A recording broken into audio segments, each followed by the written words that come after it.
Israel ప్రధాని Netanyahu సంచలన ఆరోపణలు చేశారు. అమెరికా అధ్యక్షుడు ట్రంప్ ను హతమార్చేందుకు ఇరాన్ ప్రయత్నిస్తుందంటూ బాంబు పేల్చారు.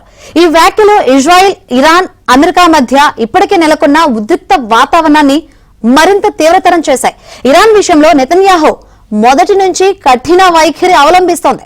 ప్రస్తుతం కొనసాగుతున్న ఘర్షణలు, ఇరాన్ అణు కార్యక్రమంపై పెరుగుతున్న ఆందోళనల నేపథ్యంలో నెతన్యాహు వ్యాఖ్యలు మరింత ప్రాధాన్యం సంతరించుకున్నాయి.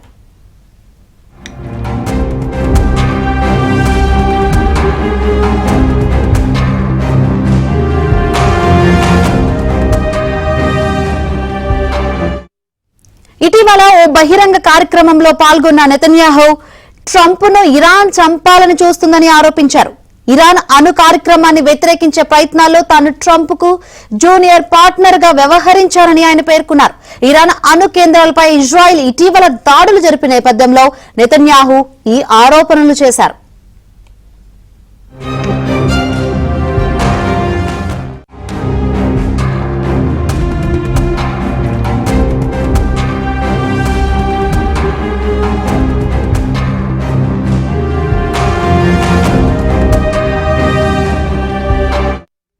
నెతన్యాహు చేసిన తాజా ఆరోపణలు మధ్య ప్రాచ్యంలో నెలకొన్న అస్థిర పరిస్థితిని, ఈ వివాదం వ్యక్తిగత స్థాయికి చేరిన తీరును స్పష్టం చేస్తున్నాయి. ఇప్పుడు మాటల యుద్ధానికే కాకుండా బహుశా ప్రత్యక్ష దాడులకు కూడా లక్ష్యంగా మారే ప్రమాదం కనిపిస్తోంది.